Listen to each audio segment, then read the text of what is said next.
Understand this. Depression is not the real issue here. It's just a symptom. What's really at play is a suppressed state of anger, a deep-rooted anger. But you've mistaken this anger for depression because you've suppressed it for so long. You're squashing something down.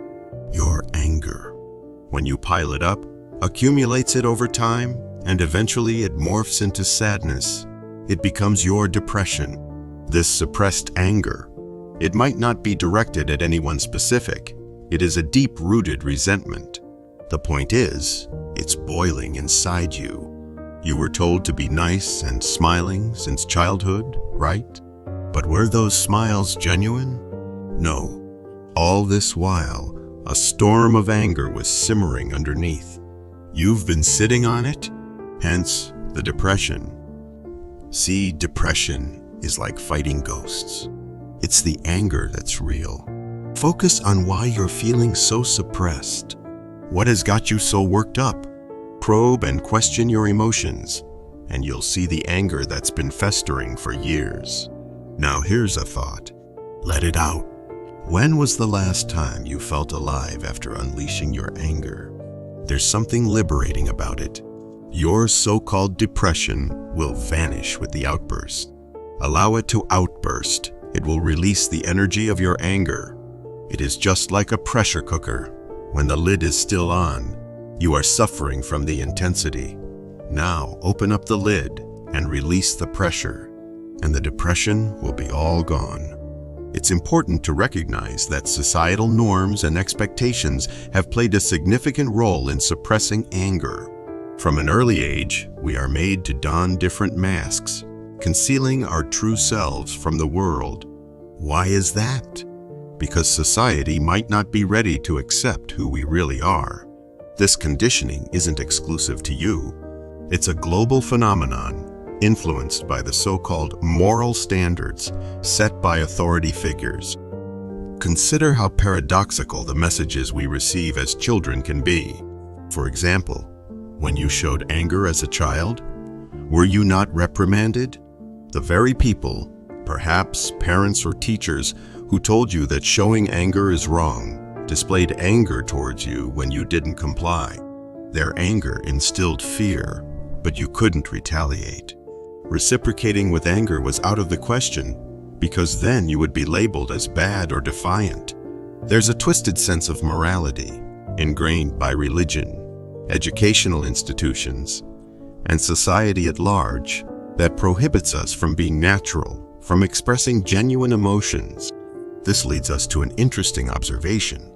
Society seems to be more accepting of sadness than anger. Sadness is like the feminine counterpart of anger. It's a more subdued, passive way of expressing discontent, and hence more tolerable in the eyes of society.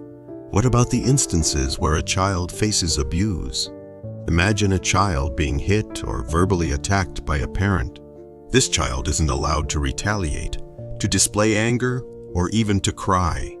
They have been conditioned to believe it's wrong to be angry at a parental figure regardless of the circumstances. They suppress the anger with every ounce of energy they have, and that suppression is agonizingly painful, especially for a young soul. It's crucial to remember that parents, too, might be victims of the same conditioning. This all-encompassing suppression of anger morphs into a deep sorrow which psychotherapists often label as depression. But let me tell you, being angry is not inherently wrong. There is something raw and beautiful about experiencing emotions in their truest form, including anger and sadness. They are as much a part of the human experience as joy and happiness. So, embrace your emotions, even anger. Let it be an outburst, if that's what is needed. Think of it like a pressure cooker that's been on the heat for far too long. Release the lid, let the steam out, and relieve the intensity that's been eating at you. To do this, establish a daily ritual of emotional release. This could be through shouting, crying, or whatever means that help you vent that pent-up anger without harming yourself or others. It's a process of catharsis, an unburdening of the soul.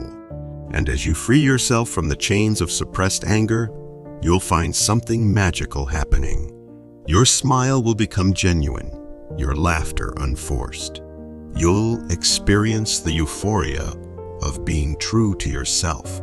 Bear in mind, eschewing the anger by diverting your focus elsewhere is akin to placing a bandage on a festering wound. Resorting to antidepressants might seem like a solution, but in reality, these medications merely cloak the anger, offering temporary relief while the seething anger continues to brew beneath the surface.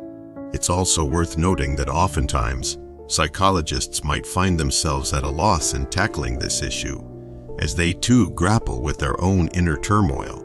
They, like anyone, might be weighed down by depression, and in some cases, their struggles could be even more profound than yours. It is essential to recognize and address the suppressed anger that often masquerades as depression. This anger, a raw and integral part of our emotional tapestry, needs to be acknowledged rather than subdued or ignored. Societal norms and pressures may have conditioned us to wear masks and hide this natural emotion, but it's imperative to break free from these shackles for our mental and emotional well-being. This is not a journey that can be rushed or substituted with temporary fixes like medication. It requires genuine self-reflection, the courage to embrace and express our true emotions. As we liberate ourselves from the heavy chains of suppressed anger, we open the doors to authentic living, where smiles are genuine, laughter is hearty, and the soul can finally breathe freely. This unburdening is not just an act of personal healing, but a step towards building a more empathetic and emotionally honest society.